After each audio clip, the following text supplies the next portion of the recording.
Hi friends, எல்லாருக்கும் வணக்கம். எல்லோரும் எப்படி இருக்கீங்க? எல்லோரும் நல்லபடியாக இருக்கிறதுக்கு நான் கடவுளை வேண்டிக்கிறேன். எல்லாருக்குமே ஜெய் ஜெகநாத் நமஸ்கார். இன்று பிறந்தநாள் திருமண நாள் கொண்டாடும் அனைவருக்கும் நல்வாழ்த்துக்கள். எல்லோரும் எப்போதும் ஹாப்பியாக இருங்க. இன்றைக்கி என்ன வீடியோ பார்க்க போகிறோம் அப்படின்னா, ரொம்ப நாள் கழித்து நான் மார்க்கெட் போகிறேன். இதுக்கு முன்னாடி தம்பியை தான் அனுப்பியிருந்தேன். நான் தமிழ்நாட்டிலேருந்து வந்துட்டு இடையில ஒரு டைம் கூட நான் இன்னும் மார்க்கெட் போகவே இல்லை. சரி, ரொம்ப நாள் ஆச்சுங்க, வீடியோ எடுத்துக்கிட்டே நானும் போயிட்டு வரலான் தான். அதனால் நான் மார்க்கெட் போக போகிறேன். டைம் இப்போ ஒரு 6 மணி இருக்கும். சாயங்காலம் பாத்திரமெல்லாம் விளக்கிட்டு வெளியே வாசலெல்லாம் கூட்டி முடிச்சிட்டேன். குழம்பு வைக்கிறது எதுவுமே இல்லை. காலையில் செஞ்ச குழம்பு கொஞ்சம் இருக்குது.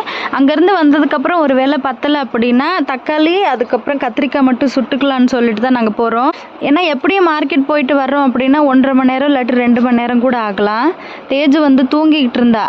பகல் நேரமெல்லாம் தூங்க சொன்னால் சுத்தமாக தூங்க மாட்டேங்கிற ஃப்ரெண்ட்ஸ். அதுதான் ஆளை எழுப்பி ரெடி பண்ணியிருக்கேன். அதுவும் ரெடி ஆகிட்டாலாம் வெயிட் பண்ணுறதுக்கு பிடிக்காம கொஞ்சம் கோவப்பட்டுக்கிட்டு இருக்கா. தம்பி இப்போ தான் விளாண்டுட்டு வந்தா. வண்டி எடுத்ததுக்கப்புறம் நாங்கள் கிளம்புறோம். நான் எப்போதுமே சொல்லுவேன் இல்லைங்க, இங்கேருந்து ஒரு 5 கிலோமீட்டர் தூரத்தில் புனர்புதான ஒரு இடம், அங்கே தான் போக போகிறோம். அங்கே மார்க்கெட் போயிட்டு அந்த இடம் எப்படி இருக்குது, நாங்கள் என்னென்ன காய்கறி வாங்குகிறோம், வேறு என்னென்னலாம் வாங்குகிறோங்கிறத நம்ம இந்த விலாகில் பார்ப்போம். இப்போ தான் என்னோடய வீடியோ ஃபஸ்ட் டைம் பார்க்குறீங்க அப்படின்னா please like, share, then subscribe பண்ணிவிட்டு பாருங்கள். வாங்க வீடியோக்குள்ளே போகலாம். ஒரு சப்ஸ்கிரைபர் எங்களோட வயலை பற்றி பேச சொல்லியிருந்தீங்க. இப்போ வேலை நடக்காதுங்க. மழையெல்லாம் வந்ததுக்கப்புறம் ஜூலை இல்லாட்டி ஆகஸ்ட்டில் தான் வேலையை ஆரம்பிப்பாங்க. ஆனால் போயிட்டுருக்கும்போது ஒரு 2-3 ஏக்கர் சொல்லலாமா, ஆனால் எனக்கு ஏக்கர் கணக்கெலாம் தெரியாது. பாதி வயலில் நெல் நட்டுருந்தாங்க, பாதி வயலில் தர்பூசணி, அதுக்கப்புறம் கத்திரிக்காய், இந்த மாதிரி நிறைய விதைச்சிருந்தாங்க. ஏன்னா அவங்க வேலி போட்டு அந்த இடத்துக்கு பக்கத்துலேயே தண்ணி கிடைக்குமா இருக்கும். அங்கேருந்து கொஞ்சம் லாங்கில் பார்த்தோம் அப்படின்னா அந்த சைடு வாழைத்தோப்பு, அப்புறம் கொஞ்சம் தோப்பெல்லாம் இருக்குது பாருங்கள். இல்லை அங்கேருந்து தண்ணி கொண்டுட்டு வராங்களான்னு தெரியல. தண்ணி பக்கத்துலேயே கிடைக்குது அப்படின்னா அது அந்த வயலுக்கு ரெஸ்ட்டே கொடுக்காம வேலை செய்வாங்க. மற்ற வயலெல்லாம் பாருங்களேன் எப்படி இருக்குன்னு. அதனால் நம்ம வயலுமே இந்த மாதிரி காஞ்சு போய் அப்படியே தான் இருக்குது. மழை வந்ததுக்கப்புறம் தான் வேலை செய்யணும். வரும்போது இருட்டாயிரும், வீடியோ எடுக்க முடியாது. அதனால் இந்த பார்ட்டு மட்டும் இந்த டைமில் எடுத்தனால கொஞ்சம் ஹேங் ஆகிருக்கும். தயவுசெய்து மன்னிச்சிருங்க. இப்போ நான் சொல்லியிருந்தேன் இல்லைங்க, புணர்ப்பு தான், அந்த இடத்துக்கு வந்துட்டோம். நாங்கள் வரும்போது வெளிச்சம் இந்த மாதிரி தான் இருந்தது. ஒரு 6:30, 6:15 இந்த டைமில் இருக்கும். எங்கள் ஊர் பக்கத்துலேயுமே சின்ன சின்ன மார்க்கெட் இருக்கும். ஆனால் அதை விட இந்த இடத்துல கொஞ்சம் பெருசாக இருக்கும்.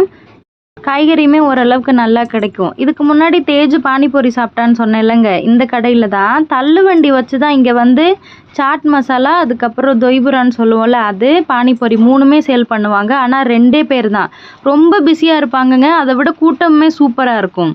டெய்லியும் கூட்டமாக இருக்கிறனாலையோ என்னவோ அவங்க கொண்டுட்டு வர பொருள் அன்னைக்கே தீந்துரும் போல். நான் ஒரு டைம் கூட சாப்பிடும்போது பழசாக ஒரு மாதிரி ஸ்மெல் வந்ததோ எதுவுமே பார்த்ததில்ல. அந்த கடையில் சூப்பராக இருக்கும். நிறைய மார்க்கெட்டில் நீங்கள் பார்த்துருப்பீங்க, சிமெண்ட்டில் கட்டடம் கட்டி கொடுத்துருப்பாங்க உட்கார்றதுக்கு. ஆனால் இந்த இடத்துலையுமே இருக்குங்க. இப்போ பார்த்தீங்கன்னா இதெல்லாம் வக்கோல் போட்டு இருக்குல்லங்க, இதுக்குள்ளே இது சந்தை போடுற இடம் தான். ஆனால் என்ன பாஷை பேசுகிறாங்கன்னு எனக்கு தெரியாது. ஒரு மாதிரி வளையல் அதெல்லாம் டிஃப்ரெண்ட்டாக இருக்கும். அவங்க சேலையுமே ஒரு மாதிரி தாவணி மாதிரி கட்டியிருப்பாங்க. அவங்க எந்த ஊர் என்ன லாங்குவேஜ் பேசுகிறாங்கன்னு தெரியாது. அவங்கெல்லாம் இங்கே குடியிருப்பாங்க. இன்றைக்கி மார்க்கெட்டுங்களா, அவங்க எந்த மாதிரி இடத்துல தங்கியிருக்காங்கன்னு நான் காமிக்கிறேன் பாருங்கள். கயிறு, அதுக்கப்புறம் பூஜை பொருள் எல்லாம் எப்படி வித்துட்ருக்காங்கன்னு பாருங்கள். தேஜு சொல்கிறா, அந்த பூஜை பொருள் இருக்கிற இடத்துல சாமிக்கு தண்ணி கொடுக்குற மாதிரி சின்ன கலசம் இருக்குது. அம்மா எனக்கு அந்த கூட வேணும், நான் விளையாடுறதுக்கு வாங்கி கொடுன்னு கேட்டா. நான் சொல்லியிருந்தேன் இல்லைங்க, இங்கே பாருங்கள் வெளியே உட்காந்து சமைச்சிட்ருக்காங்க. ஏன்னா மார்க்கெட் கடை போடுறவங்க வந்தாங்கன்னா அவங்கள துரத்திடுவாங்க. அதனால வெளியே இருப்பாங்க. மார்க்கெட்லாம் முடிஞ்சு எல்லோரும் போனதுக்கப்புறம் மழை பெஞ்சா உள்ளே தங்குவாங்கன்னு நினைக்கிறேன். ஆனால் அவங்களுக்கு யாரும் பரிதாபம் பார்க்க மாட்டேங்கிறாங்க. அது என்னன்னு தெரியல. இங்க அருவா மனை அதெல்லாம் வித்துட்டு இருக்காங்க. நிறைய மார்க்கெட்ல காய்கறி இருக்கும். பழங்கள்ல வாழைப்பழம் இல்லாட்டி ஆப்பிள் மட்டும்தான் விற்பாங்க. ஆனா இந்த மார்க்கெட்ல 3-4 கடை பழக்கடையே இருக்கும். தேஜு கிரீன் திராட்சை பார்த்ததுல இருந்தே எனக்கு வேணும்னு சொல்லிக்கிட்டே இருந்தா. நான் போகும்போது வாங்கி தரமான்னு சொல்லி கூட்டிட்டு வந்தேன். இந்த இடத்துல ஃபஸ்ட் டைம் இந்த கடையை பார்த்து அவ்வளோ ஒரு ஆசை வந்துருச்சுங்க. இங்கே எப்போ பார்த்தாலும் மிக்சர் ஒரு வேறு மாதிரி டேஸ்ட்டில் இருக்கும். ஆனால் எனக்கு அந்த ஓமப்பொடின்னு சொல்லுவாங்கல்லங்க, அது மட்டுமே தனியாக இங்கே விற்பாங்க. அதில் காரா பூந்தி, அதுக்கப்புறம் கடலைப்பருப்பெல்லாம் கலந்துருந்ததை பார்த்து எனக்கு அப்படியே ஒரு ஆசை, வாங்கி உடனே சாப்பிடலாமான்னு. ஏன்னா பூண்டு மிக்சர்னால் எனக்கு ரொம்ப பிடிக்கும். இங்கே அந்த மாதிரி கிடைக்காது. போகும்போது வாங்கலாம்னு நினச்சிட்டே இருந்தேன். ஆனால் நான் வாங்கவே மறந்துட்டேங்க. வீடியோ எடுக்கும்போது அவ்வளோ ஒரு ஆசை. ஒரு பெரிய பாக்கெட்டில் கூட வாங்கிட்டு போகலாம்னு, ஆனால் வாங்க முடியல. ஓகே ஃப்ரெண்ட்ஸ், நான் இதுக்கப்புறம் கண்டிப்பாக தலைமூடி இருக்கணும். ஏன்னா இந்த இடத்துல என் ஹஸ்பண்டோட அண்ணாங்க நிறைய பேர் இருக்கலாம்.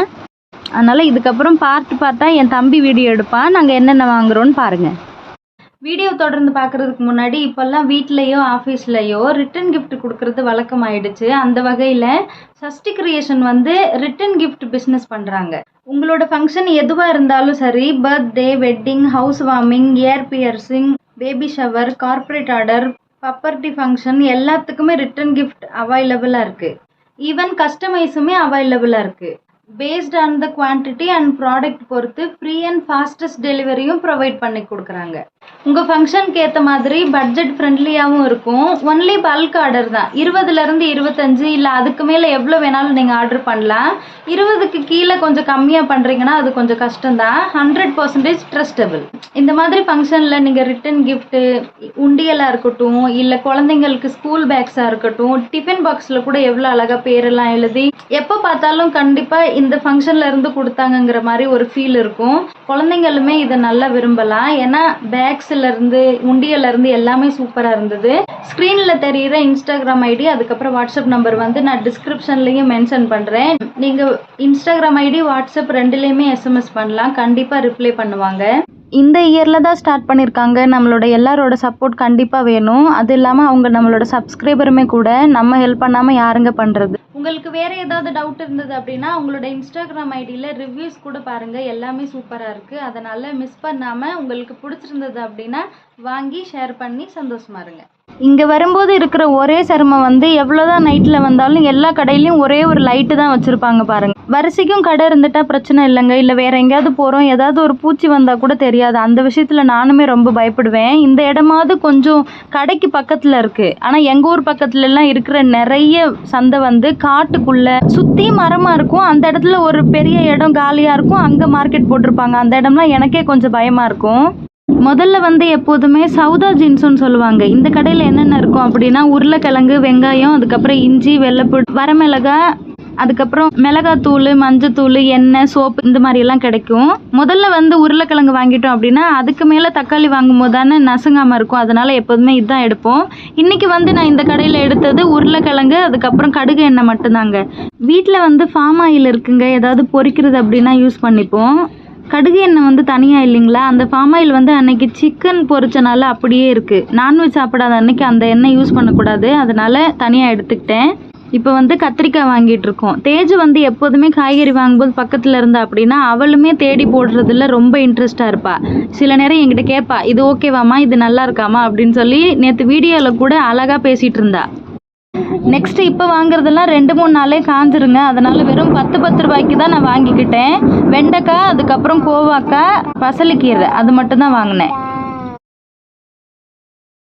பசலைக்கீரை 10 ரூபாய்க்கே நிறைய கொடுத்துருந்தாங்கங்க. அதை வச்சதுலே பேகு ஃபுல்லாகிடுச்சு. அதுக்கப்புறம் என்ன, எப்போதும் போல் தக்காளி தான். வீட்டில் வெங்காயம், இஞ்சி, வரமிளகாய், வெள்ளைப்பூடு எல்லாமே இருக்குங்க. இதுக்கப்புறம் ஏதாவது 1-2 பார்க்கலாம். ஏன்னா சுற்றி பார்ப்போம்ல, அதனால் அந்த சைடு போனதுக்கப்புறம் பார்ப்போம். இப்போ நான் எடுக்கிற தக்காளி வந்து இது நாட்டு தக்காளி இல்லை, ஆனால் நல்லா பழுத்து இருந்தது. கொஞ்சம் ஹார்டாக தான் இருந்துச்சு. இது வந்து 1 கிலோ 20 ரூபாங்களாம். இதே கடையில் அதுக்கு பக்கத்தில் கொஞ்சம் சின்ன தக்காளியாக காய் பாதி பழம் பாதி இருந்தது. அது வந்து 1.5 கிலோ 20 ரூபாயா. ரேட்டு எப்படி இருக்குன்னு பார்த்தீங்களா? இந்த தக்காளியில் தான் 2 கிலோ வாங்கிட்டு போனேன். குழம்பு கீரைன்னு சொல்லுவேன் இல்லைங்க, குழம்பு சாகுன்னு இங்கே சொல்லுவாங்க. அந்த கீரை எப்படி வித்துட்ருக்காங்கன்னு பாருங்கள். இந்த அண்ணா எப்போதுமே இதே இடத்துல தான் உட்காந்து விற்பாங்க. அது வேற ஒரு பெரிய அதிசயம். அதுக்கப்புறம் வந்து வெள்ளரிக்காய் பார்த்தேன். அதுவும் சில வெள்ளரிக்காய்லாம் இங்கே வந்து நல்ல காப்பி கலர் தோலாக கொஞ்சம் ஹார்டாக இருக்கும். இந்த வெள்ளரிக்காய் வந்து நம்ம ஊரில் கிடைக்கிற மாதிரி இருந்ததுங்களா. டேஸ்ட்டுமே கொஞ்சம் அப்படி வருமோ அப்படின்னு நினச்சி வெள்ளரிக்காய் 20 ரூபாய்க்கு வாங்கினோம். மழை காலம் ஆரம்பிச்சிருச்சுன்னு நினச்சோம் என்னவோங்க. எல்லா கடையிலையுமே கூட்டமாக தாங்க இருந்தது. ஒரு கடையில் கூட ஃப்ரீயாக இல்லை. முருங்கைக்காயுமே இப்போ கொஞ்சம் பிஞ்சு காயாக கிடச்சதை பார்த்தேன். அதுக்கப்புறம் இந்த காலிஃப்ளவர் பாருங்கள், எப்போ விதைச்சதோ அப்படியே மஞ்சள் கலரில் அங்கங்கே கொஞ்சம் பூச்சியாக இருந்த மாதிரி இருந்தது. எலும்பிச்சம்பழமும், அதுக்கப்புறம் தேஜு வந்து வரும்போதே மக்காசோளம் இருக்குங்கள்ல, அதுவும் பார்த்தா சரி அதுவும் வாங்கலாம்னு நினச்சிட்டு கடையெல்லாம் சுற்றி பார்த்துட்டு இருந்தோம். சில நேரம் நான் கத்திரிக்காவை பார்த்து யோசிக்கிறது அதுதாங்க. இங்கே பாருங்கள், இங்கே வந்து அந்த பச்சை அப்புறம் வெள்ளை கலரில் கத்திரிக்காய் நல்லா பெருசு பெருசாக இருக்குங்களா. அதே மாதிரி கத்திரிப்பு கலரில் இருக்கிற கத்திரிக்காய் நல்லா குண்டாக இருக்கும். ஒரு இடத்துல நல்லா நீளமாக இருக்கும். ஒவ்வொரு சைஸில் ஒவ்வொரு மாதிரி இருக்குங்களா. ஆனால் அந்த நாட்டு கத்திரிக்காய் நம்ம ஊரில் வந்து நல்லா கொஞ்சம் சொனையெல்லாம் அதிகமாக இருக்கிற மாதிரி இருக்கும், குண்டாக இருக்குங்கல்ல. அதை கூட கத்திரிக்காய் புளிக்குழம்பு செய்கிறதுக்குன்னே அந்த மாதிரி குண்டு குண்டு கத்திரிக்காவை 4 கீத்தை நறுக்கி போட்டு செய்வாங்க. அதுவுமே சூப்பராக இருக்கும். கத்திரிக்காய் விதை ஒன்றுங்களா? இந்த மாதிரி டிஃப்ரெண்ட்டாக வர்றதுக்கு கத்திரிக்காய் வேறு வேறு விதையாக இருக்குங்களா, இல்லை ஒரே விதையா? எப்படி அந்த மாதிரி வருதுன்னு யாராவது விவசாயி இல்லாட்டி இந்த சீக்ரெட் தெரிஞ்சதுன்னா எனக்கு கொஞ்சம் கமெண்ட் பண்ணுங்கள். நான் யோசிப்பேன், எல்லா இடத்துலையும் வேறு மாதிரி இருக்கே, எப்படி தான் இருக்கும் செடி அப்படின்னு நினப்பேன். நான் வந்து எலுமிச்சை மலம் வாங்க வந்தது எலுமிச்சை சாதம் செய்கிறதுக்கு தாங்க. ரொம்ப நாள் ஆச்சு சாப்பிட்டு.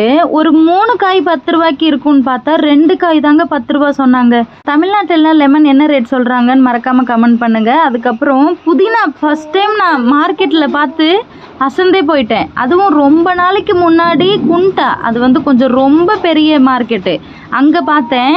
ஆனால் இப்பயுமே அந்த பச்சை பட்டாணியெல்லாம் கிடைச்சதுமே கொஞ்சம் அதிசயமாக இருந்தது. ஏன்னா இங்கே நாங்கள் போகிற மார்க்கெட்லலாம் சீசனுக்கு தகுந்த மாதிரி பச்சை பட்டாணி கிடைக்கும். பச்சை பட்டாணி கிடைக்கிறதுக்கு டைமுன்னே வேறு ஒன்று இருக்குது. ஆனால் இப்போ கொஞ்சம் கொஞ்சமாக பார்த்தேன்.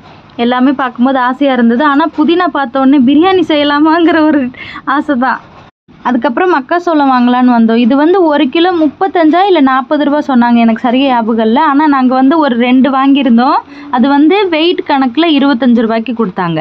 பிரியாணி செய்யலான்னு ஆசை வந்ததுன்னு சொன்னேன் இல்லைங்க, கண்டிப்பாக பிரியாணி செய்வோம். ஏன்னா அக்காவோட ஃபஸ்ட்டு பொண்ணுக்கு இன்னும் லீவ் கொடுக்கல.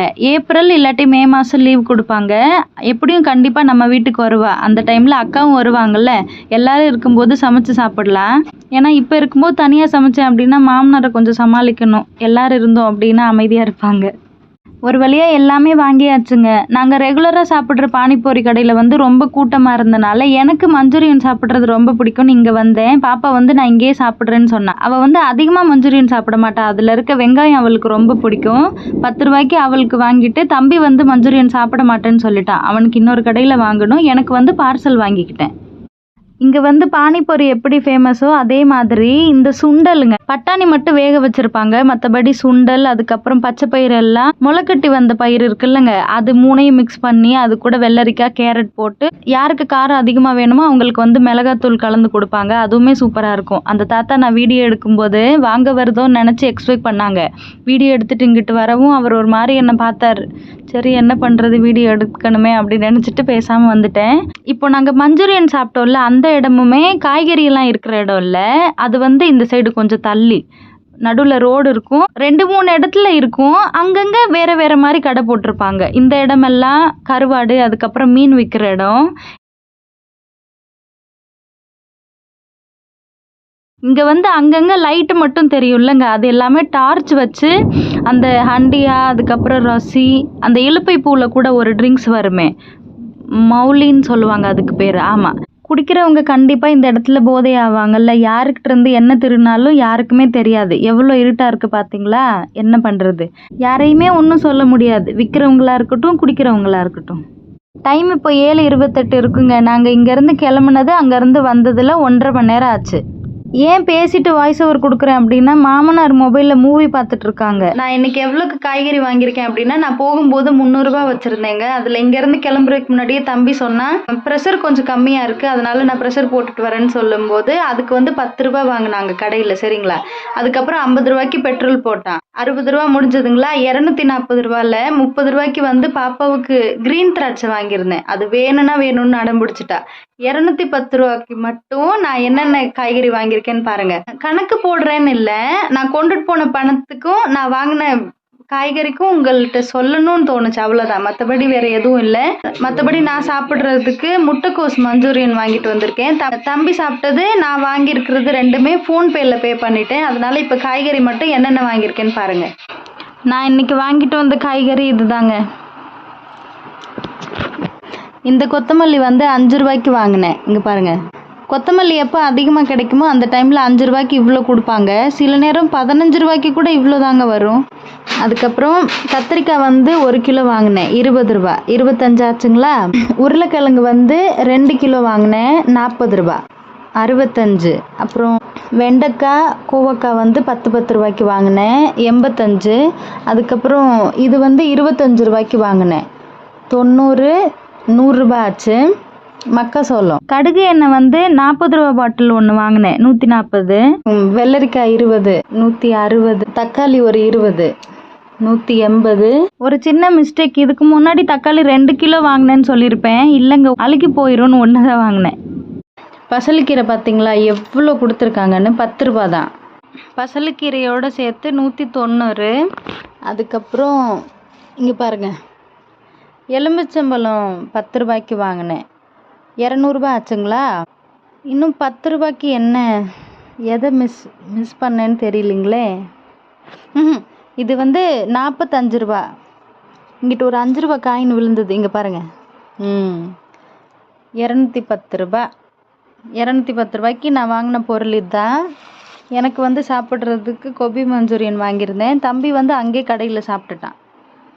210 ரூபாய்க்கு நான் வாங்கினது இது தாங்க. மக்காசோளமும் வெள்ளரிக்காவும் பாப்பா தான் வாங்க சொன்னான். அதை விட லெமனுமே நான் நினச்சேன் லெமன் ரைஸ் செஞ்சு சாப்பிடலாம்னு. அவள் வந்து ஜூஸ் போடணுமா இன்னும் வாங்குன்னு சொன்னான். கையில் கொஞ்சம் பட்ஜெட் கம்மியாக இருந்தது. ஏன்னா நான் கொண்டுட்டு போனதே கரெக்டாக கொண்டுட்டு போனேங்களா, அதனால் முடிஞ்சதை வச்சு வாங்கிட்டு வந்துட்டேன். ஒன்று வந்து ஒரே ஒரு நேரம் சாப்பிட்ற மாதிரி லெமன் ரைஸ் போட்டுட்டு, இன்னொன்று வந்து அவளுக்கு ஜூஸ் போட்டு கொடுத்துருவேன். ஏன்னா நானும் கஷ்டப்படக்கூடாது, தேஜும் கஷ்டப்படக்கூடாது. அதனால் ஓகே, இன்றைக்கி இது தான் நான் வாங்கிட்டு வந்திருந்தேன். ஓகே ஃப்ரெண்ட்ஸ், இப்போ காய்கறிலாம் எடுத்து நான் ஸ்டாண்டில் வைக்கணும். இன்றைக்கி வீடியோ அவ்வளோதான். சப்போஸ் உங்களுக்கு இந்த வீடியோ பிடிச்சிருந்தது அப்படின்னா please like, share, then subscribe me guys. Thank you, bye.